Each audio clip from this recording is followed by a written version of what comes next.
Mornings are better with a warm beverage, even for Latter-day Saints. Meet Postum, the ideal coffee alternative and proud sponsor of This Week in Mormons podcast. Spotted on the coffee aisle at Smith's Grocery or at your local nearby store. Can't locate it? No worries. Order it at postum.com.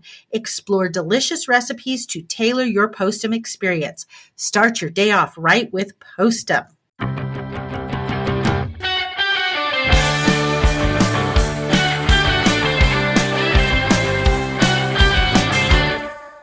Welcome everybody to This Week in Mormons with the twin siblings, Matt and Melissa. How are you doing, Melissa?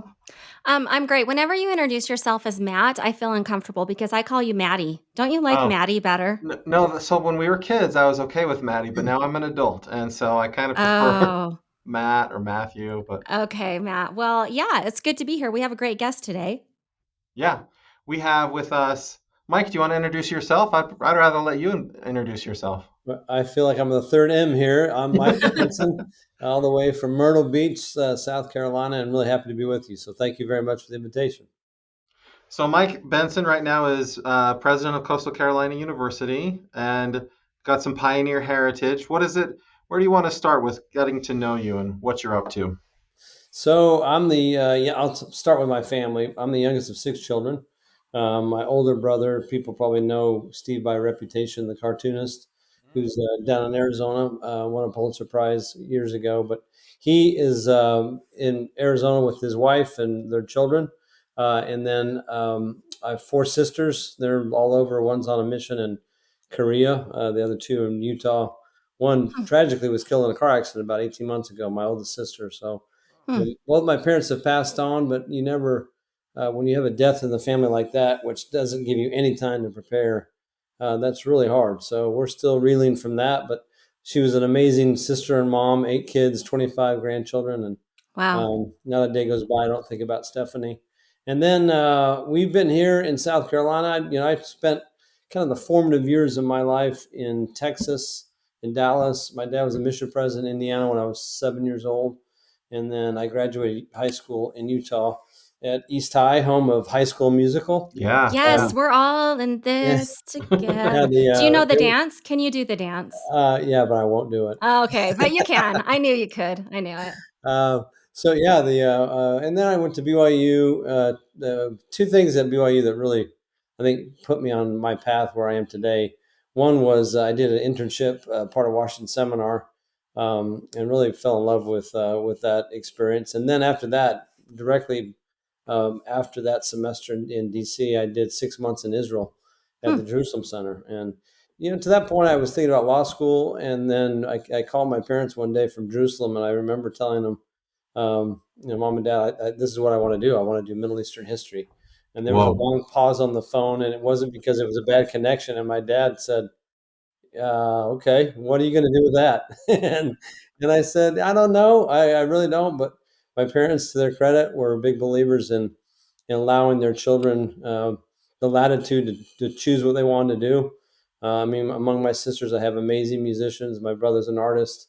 And that led me to, I took a year off and then went to grad school over in England. I went to Oxford and did a doctorate in history there. And then got right into kind of college work. My first job was at the University of Utah, raising money. And then I went to work for a guy named Bernie Matchin, who became he was the president. He had come from Michigan as the provost. And then after his time in Utah, went to Florida, where he was president for 15 years. And Bernie's top of mind right now because yesterday was his 80th birthday. And they called me and asked me to do a little snippet, birthday greeting. And I owe him a lot. I'm a big believer that, people are the ones that give you opportunities, and you're kind of, I believe, obligated to give those same opportunities or kinds of opportunities to others. So I owe Bernie a great deal. And I told him that in this video, and he wrote me a really nice email back. And I have him to thank for a lot of my professional track or trajectory. So I'll end here in terms of about me. Was at the University of Utah, became president of Snow College when I was 36, very young. I think I had a lot of on-the-job training. I had one faculty member when I first got there. He came in my office. He said, He called me Benson. He said, "Just so you know, Benson, the year you were born is when I got tenure here." So he kind of put me in my place. And from there, I went to Southern Utah. I was president of Southern Utah for almost 7 years. Then we had a chance to go to Kentucky. Really enjoyed our time in Central Kentucky, and then took a year off. I was on the faculty at Johns Hopkins for a year in Baltimore and wrote a book about the first president of Johns Hopkins, and then that led to our opportunity here at Coastal. And 5 children. First off, my wife Debbie, she turns 50 this week, and my best friend, and we've been married for 18 years now. I have 2 older children from a first marriage. Emma is a TV reporter for KSL in Salt Okay. Lake. Samuel is the national correspondent for the Desert News covering the presidential election. So Oh, Okay. he fun. travels the country as a political scientist. Matt, I know you'll appreciate that. Yeah. He was out here for the South Carolina primary. And then our 3 T's, that's what we call them: Truman, Tatum, and Talmadge. And those are 17, 16, almost 16, and 13. And they keep us awfully busy. So in a nutshell, that's who I am. You have opened the door to so many questions that we now have Yes. for you. Where do you want to start, Melissa? Well, first of all, so what are Truman, Tatum, and Talmadge? They have a lot to live up to. I mean, it sounds like your family really accomplishes a lot. I mean, me and Matt come from a family of 7 siblings, and I don't ever say things like we did this amazing thing and that amazing thing. I really don't. No offense to our siblings, and I. Yeah, but you yourself also. I mean, you've accomplished so many big things. Like, how does that work as a parent? Like, I know you said your parents let you explore whatever you want. Are you that kind of a parent too? Yeah, I hope so. I mean, there are a lot of things that my parents did that we've tried to emulate. Some not so much. My parents were incredibly strict, Hmm. and we've tried to give a little more latitude to our kids. But I owe so much to my mom and dad. I mean, they sacrificed for us things they never dreamed. I mean, that I got to go to graduate school in England, or I got to do study Mhm. abroad. I mean, my mother was raised in a really humble little town in southern Alberta, Raymond, Alberta, Canada, and met my dad at BYU. And so as I said, both parents have passed away, and every day I try to do right by them and train our kids to be grateful, not have any sort of sense of entitlement or privilege, but recognize that in life we have opportunities, and we've got to do the best we can with those opportunities. So, my kids, Truman, his middle name is Taft, just like mine. So it's Truman Taft Benson, and I like to say it's the best of both political parties with that name. So he's a good boy. He's a lot of fun. Tatum is our dancer. She's really kind of found her place here in Myrtle Beach. And then That's Talmadge, our fun. 13-year-old, is out on the golf course right now. And when we're done, I'll go join him for a quick 9 holes. So they've taken to life in South Carolina. And to end this part, Melissa, Hmm. we've asked a lot of our kids. My wife grew up in the same house. Olympus High grad, never moved. I went to 5 different elementary schools in 6 years. So we were moving all over the place. And we've asked a lot of our children. I mean, we moved here. They were very happily ensconced there in Kentucky. And I think that's an important lesson, to be adaptable and be able to get along with people and appreciate differences, because it's a very different atmosphere here. They're the only LDS kids in their school. And that's taught them quite a bit too. Yeah. So Ezra Taft Benson, your grandfather, had how many kids did he have? He had 6, so he had 2 sons. My dad was the second son, so Reed taught at BYU. My dad went to BYU, then went to Stanford, got a master's degree in education. He really wanted to be a high school principal, and recognized that was a heavy lift. So while he was at Stanford, he started selling cookware door to door to kind of support my mom and my brother, and he found his calling in life with sales. So he worked his way into owning his own company. They produced cookware and stoneware and china and cutlery and that sort of thing. And then four girls after that. So same number of kids in our family. Yeah. So I would imagine that when your name ends in Taft Benson, there's some benefits that come with that, and there's some challenges that come with that. Let's start with the challenges. What are the challenges that come with having your name be Taft Benson? Well, I think I sensed it for the first time, not the first time, but really in Texas, nobody really cared. I mean, we moved to Utah when I was a sophomore in high school. So I landed in East High, and my grandpa would come to our church once in a while when we lived up in the Avenues, the Ensign First Ward, and it was a really big deal. At the time he was the president of the Quorum of the 12. So he spoke at my farewell as the president of the Quorum of the 12, and then when I came home, he was president of the church. Hmm. So here the chapel was absolutely chock full of people. And I thought, oh man, so many people are here to hear me. And I thought, no, they're not. Yeah, they're here to hear my grandpa. And he was a wonderful man. I mean, just as a grandfather, that's how I thought of him. I didn't really think of him as anything else. Now that I look back on the Sunday dinners when he would come when I was at BYU my freshman year or when I was in high school, I really wish I had taken the time to ask him about his life more. I was so consumed with what I was doing. He'd always ask me if I was behaving myself. So every week I know I'd get that check-in on Sundays, and I better not mess up. But he just was first and foremost. He loved his family, and he wrote me every month on my mission. I kept those letters. That was being a great deal to me.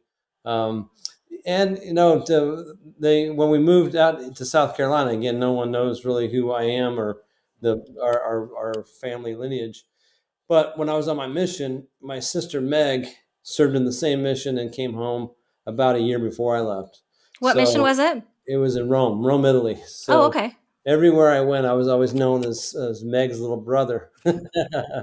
Just like at BYU in the political science department, I was always known as Steve's little brother. Hmm. So I really tried to live up to, of course, the family name and the history of it, but also be my own person. I mean, that's we're put on this earth with our agency, and my brother's chosen a different path in life that was very well publicized, and we love him. He's our brother, and that's the beauty of the gospel. I mean, you make your own choices and live with the consequences of those choices.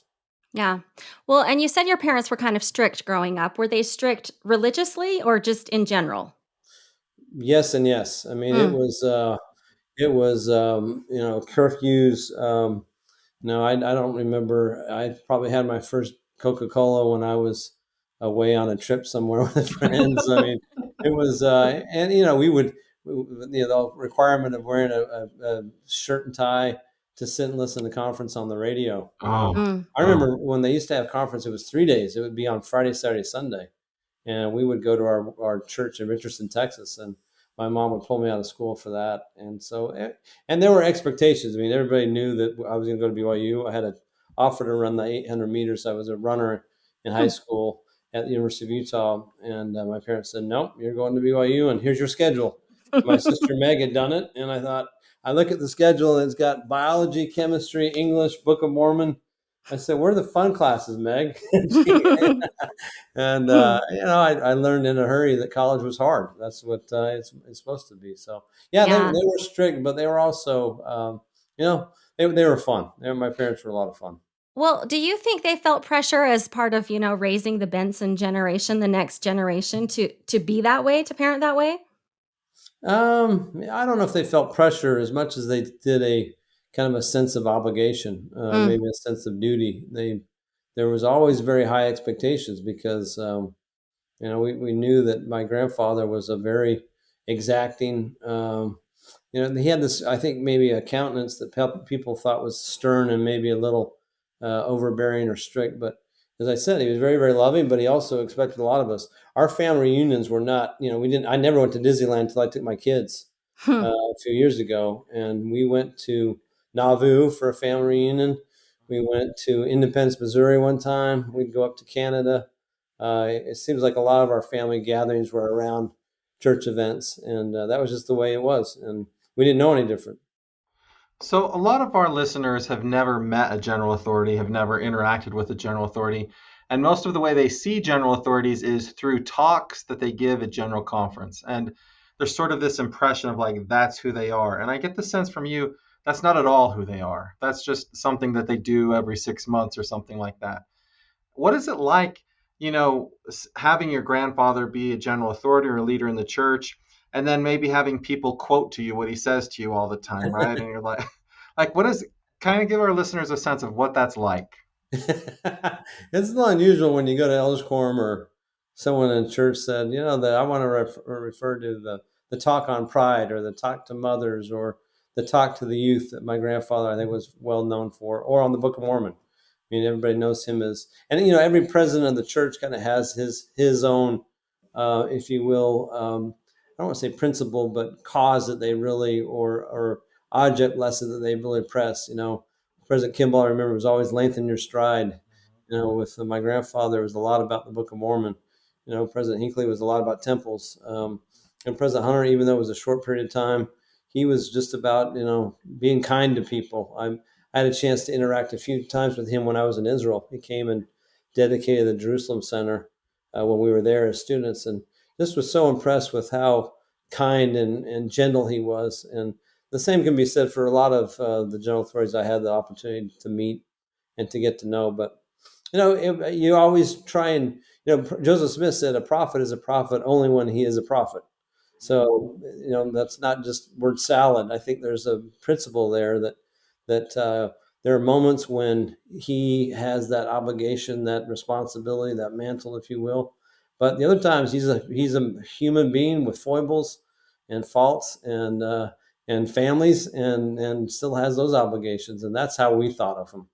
You didn't feel like you were maybe questioning your testimony or being apostate if you said something kind of mean about your dad or your grandpa, if he was mean to you, you're like, hey, like being a disobedient grandchild, you didn't feel like you were somehow doing something mean to Jesus or something like that? No, my grandfather, he passed away in 1994.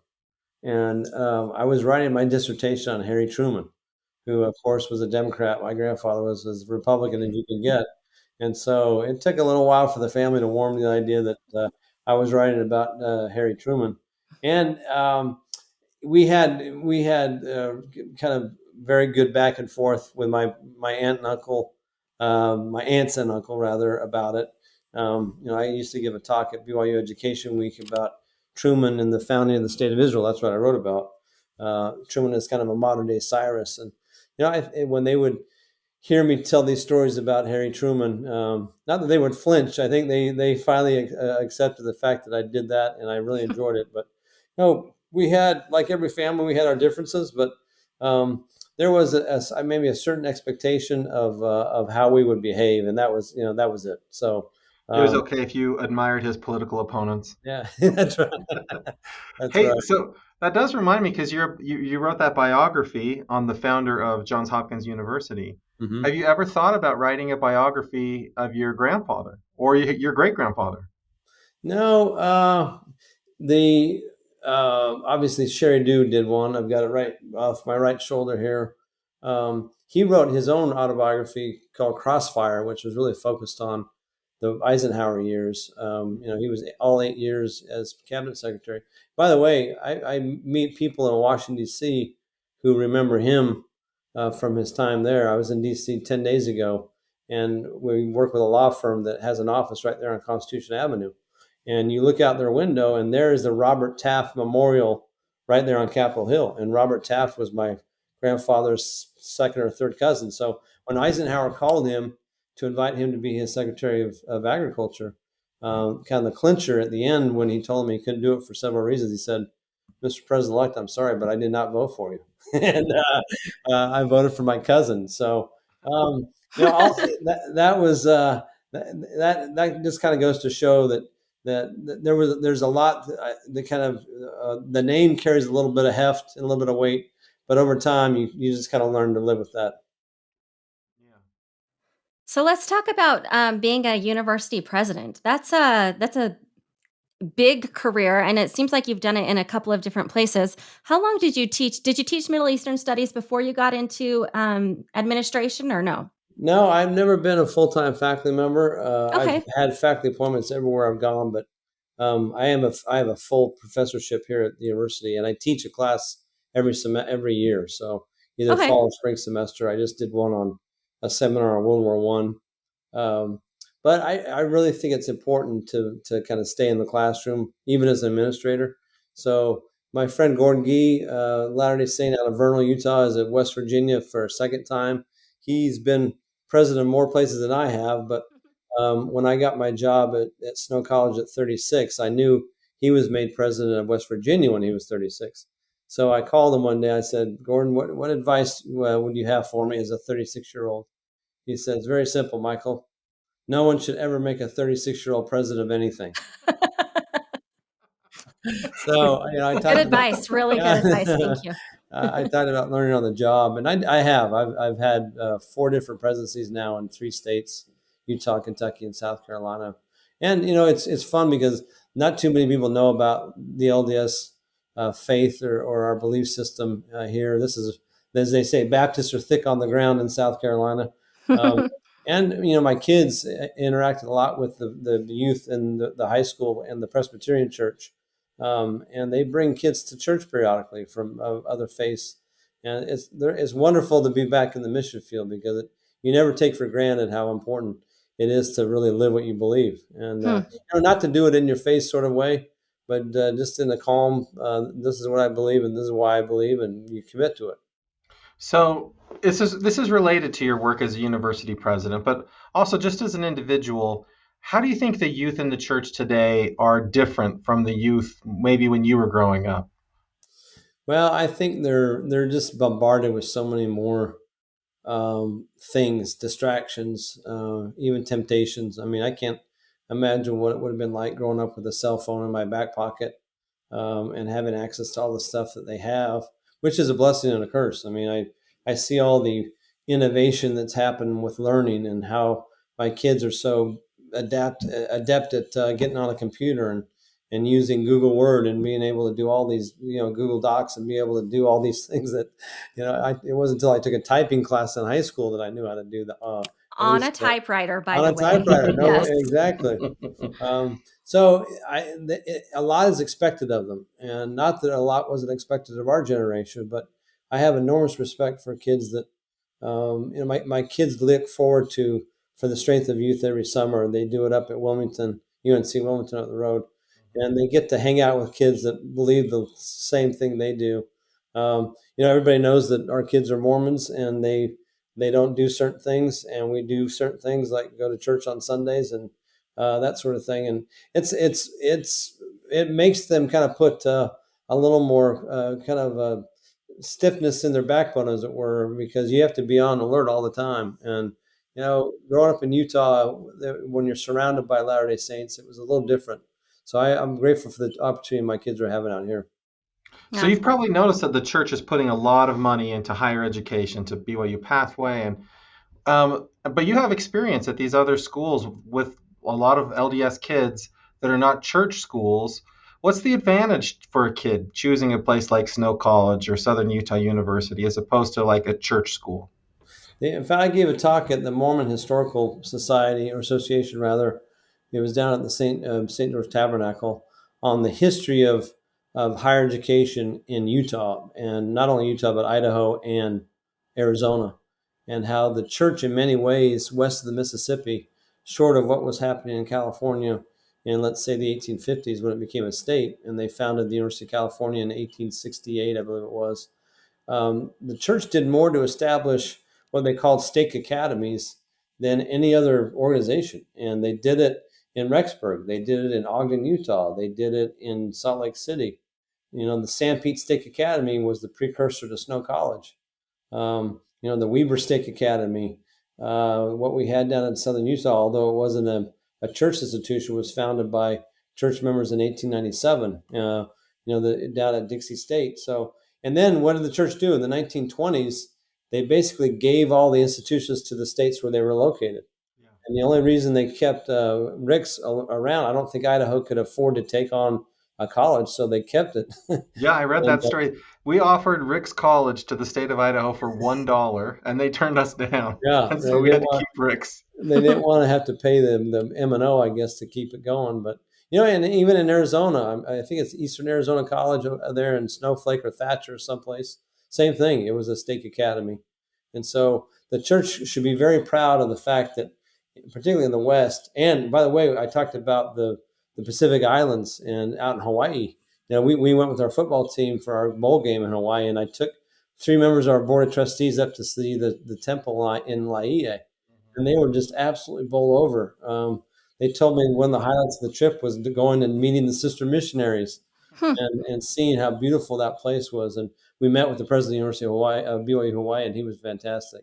So I think it's, kids today, I tell parents all the time, their money is portable. And if they show up on your doorstep and you don't have what the student wants, they're going to go elsewhere. So you have to find that right spot for you. And whether it's a church school, whether it's a state school that has a strong institute program, or whether it's a school like Coastal Carolina, where we have probably 2 Latter-day Saints among almost 11,000 students. But everybody knows I'm a Mormon. Everybody knows I'm LDS, and they know that I don't drink. So I guess that's one of the few people out here that does not. They figured out really quickly. Yeah, yeah. Well, so I wonder, 'cause since you have had so much experience with the church, both inside of Utah and outside of Utah, what's something that people who've maybe never experienced church outside of Utah should know about the church? The people outside the state of Utah, The members. people, I'll ask you about both, but yeah, if you've only ever experienced church in Utah, Okay, what yeah. should those people know about the church? Oh, okay. Well, I saw this much more in Texas when we had, youth activities during the week, and then we had those 2 blocks. You'd show up for priesthood meeting and relief society in the morning, then you go home for lunch, and then come back in the afternoon for sacrament meeting. Where the church was much more of a gathering point for youth. Not that it's not now in places like Myrtle Beach, South Carolina, but the church is really kind of pivoted and said we want that activity to happen in the home, Mm-hmm. and we'll try and consolidate and do things on a limited basis so you can be home, and a lot of that teaching can happen in the home. But growing up, I remember some of my best friends were the ones that were in our ward. I was just honored by the scout troop here for my activity with scouting, and now, quite honestly, I'm a little disappointed to not see the scouting program like I knew it. Um, and I'm not going to pine for the good old days, but it just isn't what it used to be. That's My brother true. went to Philmont, and I went to scout camp every year. My Eagle project was tied to a ward activity, all those sorts of things. So it's very different. Yeah. Not to I say hadn't one's better thought than the other, I but hadn't thought about that, how this church-supported, home-centered church really affects the sense of community yeah, in these places.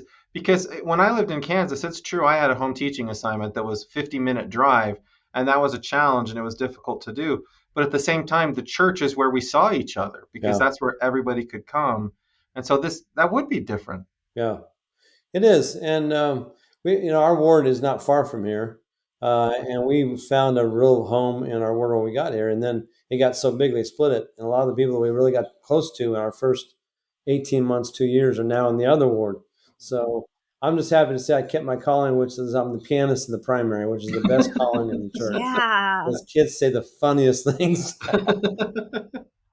Well, so what about the other side? What is it people in Utah should know about the church?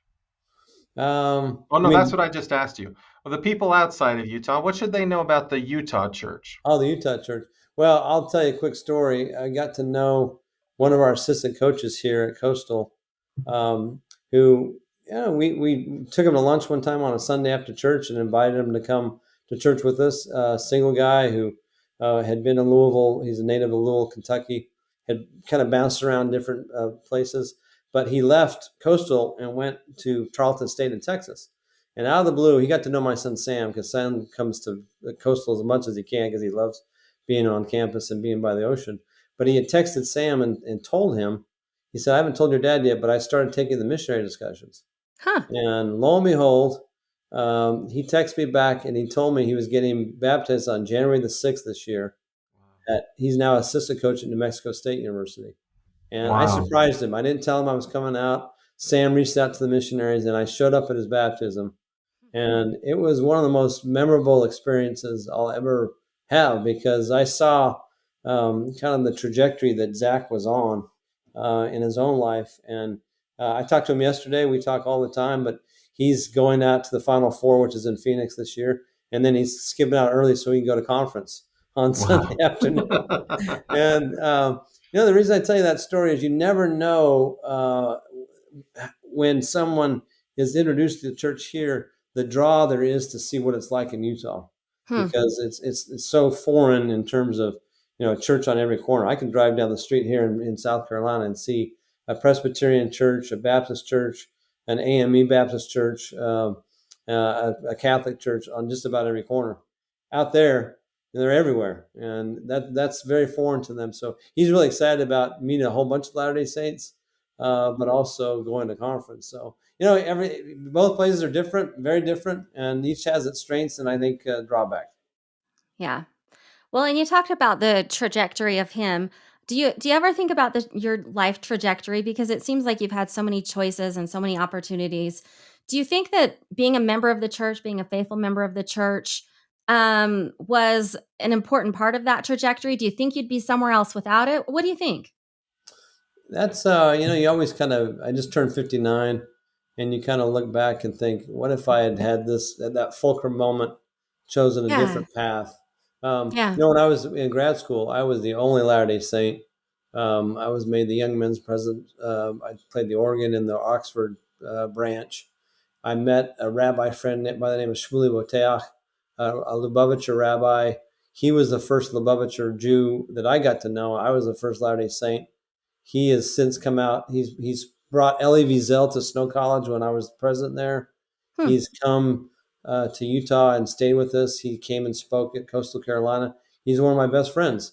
And who would have thought that, if I had chosen maybe to not pursue a Latter-day Saint path while I was at Oxford, and maybe just assimilate and do what everybody else was doing, I Yeah. never would have gotten to know Shmuley. And his life has so enriched mine, and I hope I've done the same for him. But that's one example. I mean, I played basketball at Oxford, and my teammates were like Cory Booker, the U.S. Senator in New Jersey, and Jonah White Wow. Edelman, and a bunch of Rhodes Scholars. I was a Rotary Scholar, so I joke if I say it fast, it sounds like I was a Rhodes Rhodes Scholar. Scholar. Yeah, A Rhodes that's what I hear. Yeah, I hear. Yep. but Melissa's that was a great way for me to introduce a lot of people from all over the world, really smart people that had never met a Latter-day Saint.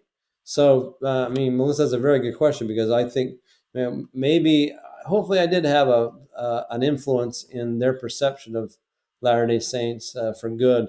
But if I hadn't done that, then who's to say? I mean, maybe they wouldn't have ever been introduced to our church through that kind of association. Hmm. And that brings up something else that Matt often talks about, which is one of the reasons to pick which college you're going to go to pick which career you're going to take. I mean, a lot of times you can look at colleges and they're all kind of, similar, or have similar things to offer.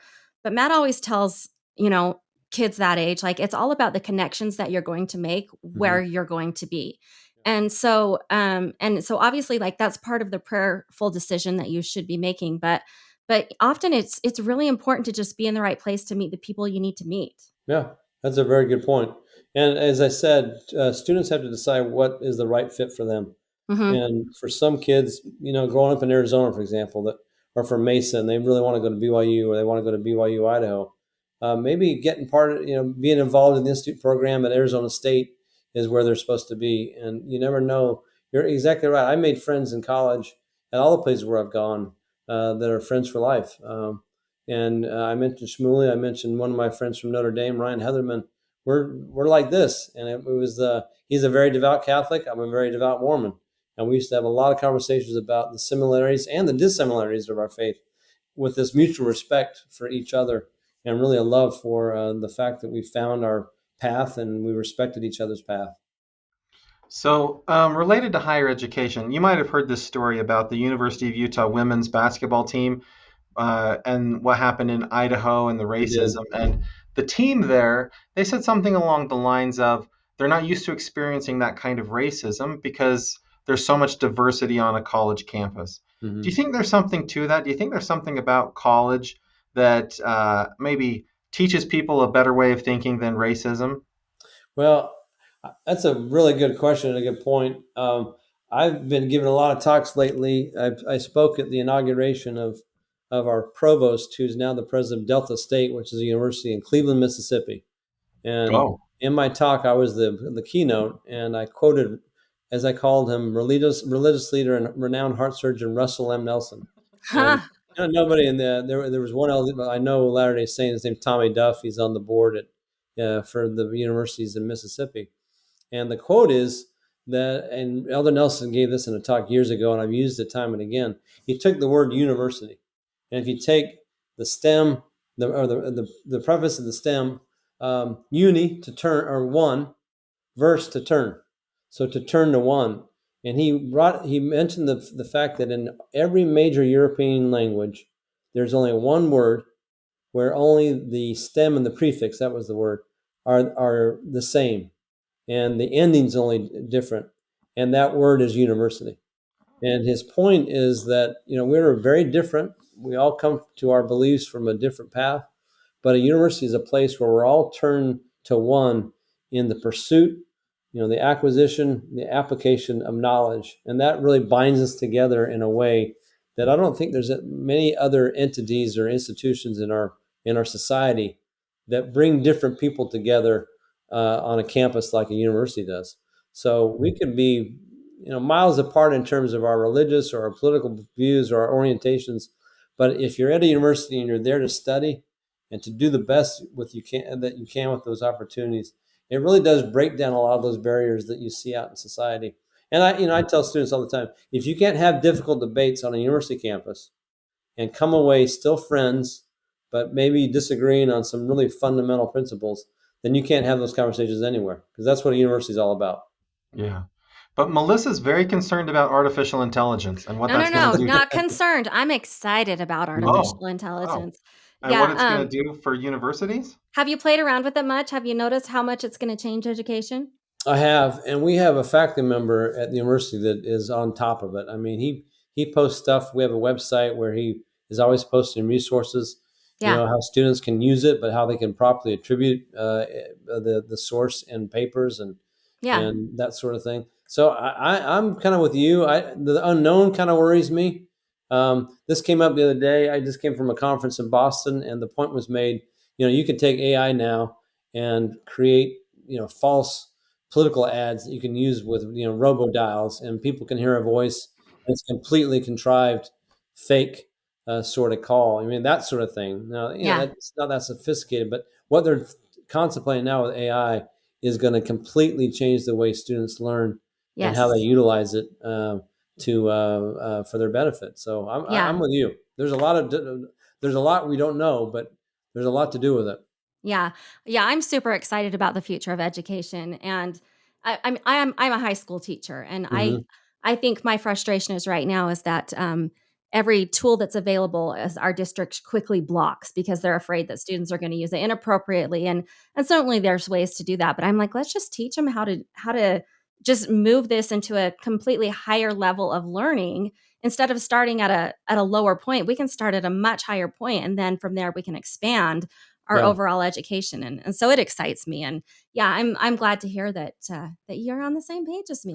Matt, how do you Well, feel now? well, maybe just to pivot to your book a little bit, Mike, about Johns Hopkins University and how that revolutionized higher education. Do Hmm. you think that higher education now is at a point where there could be another sort of next step or a next kind of innovation like that, where the university changes in maybe important and dramatic ways that like that like universities today in the United States could be at the forefront of that step again, Yeah.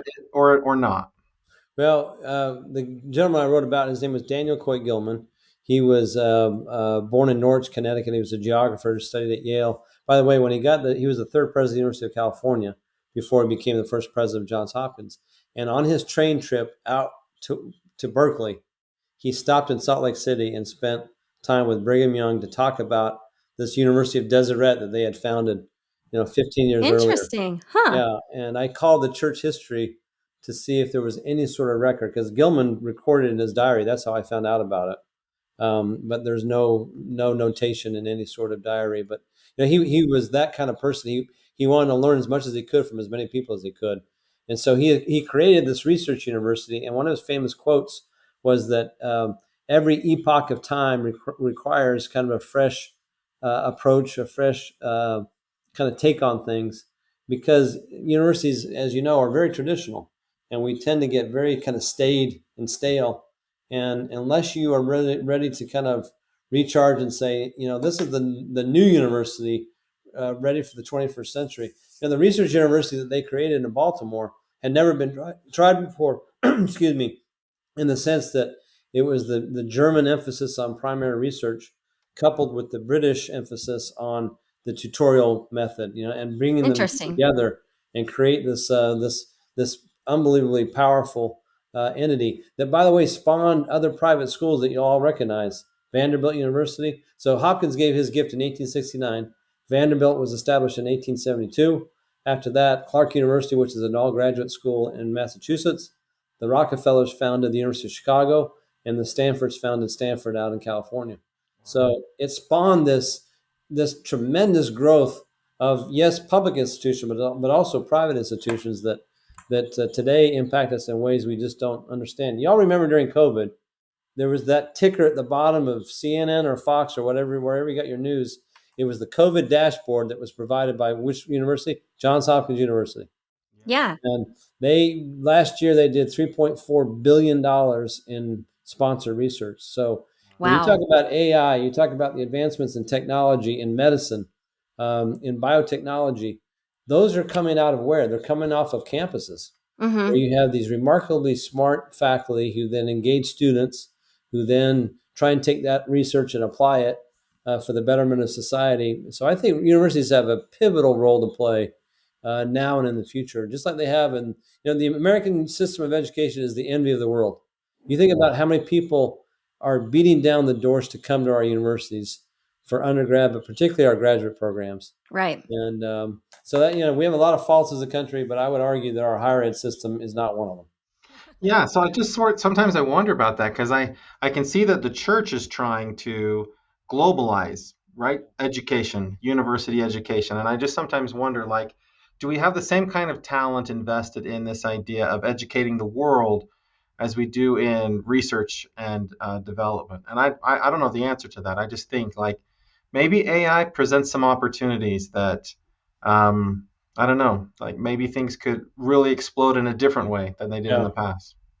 Well, one thing that really impressed me about our visit to BYU Hawaii when we met with the president was he told us all about their students from Asia and from the Pacific Isles that had no hope whatsoever of ever going to college. Right. And the church provided this amazing chance at BYU Hawaii, and that they will then go back to their home country, and hopefully this ripple effect, they'll impact all their folks from their villages or their hometowns or their cities. Mm-hmm. And I just Without changing their cultures too, yeah, right? Like they're able exactly, to keep their culture but add this education component. yeah. It really is I, beautiful. I just finished Masters of the Air. I'm a big World War II buff, and at the end of the documentary about Masters of the Air, it listed the pilots that they talked about, and to a person, every one of them took advantage of the GI Bill Hmm. and changed their life. You had one that became a professor at Harvard, one taught at Stanford. One became an attorney and actually tried people at the trials in Germany. Um, and you think about how that changed access to education for an entire generation. And I often ask the groups I speak to, how many of you had a family member that either back in the 1940s or today have availed themselves of the GI Bill? And 75% of the hands go up. And Yeah. think about how that public policy has changed our country. Yeah. Well, Mike, this has been a wonderful conversation. Thanks so much for joining us. Is there anything you want to say before we end? Now, what's with the Alaska flag in the background there, Matt? What's that all Thank about? you. Excellent question. Thank you. Okay, so full disclosure, you can't. This right here is a map of Ukraine. I served my mission in Donetsk that's under attack right now. So Okay. right here where this Alaska flag is, I used to have a flag of the Ukrainian Soviet Socialist Republic. So it had the hammer and sickle, and it had the blue and the red. And Uh-huh. then when Russia invaded Ukraine, I was like, I can't hang that up anymore. I was kind of salty with Russia. So I had to find another flag. People also don't know this. I've got a little bust of Lenin that I keep in my. So I have a lot of Soviet propaganda that I keep around, but the flag I had to switch, and I thought, what's a better flag than the Ukrainian Soviet Socialist Republic?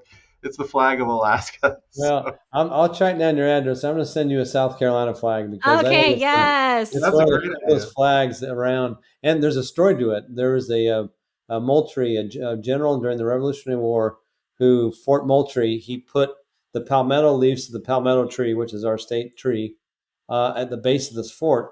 And when the British cannonballs hit these very spongy leaves of the tree, they would ricochet off, and they would not harm it at Oh, all. So people think that's the crescent moon, but if you look at Revolutionary War uniforms, there was this kind of accoutrement that they would wear, this little piece of silver at the top of their uniform that would look like a moon. So our flag is that the palmetto tree with the moon, and it has a lot of significance. So okay, yeah, that is Yeah. a good If you send that to flag. me, I will replace that okay, flag. all right, I want to see that. I'll put one in the mail. That sounds great. Hey, well, thank you so much for joining us. Listener, join us again next week.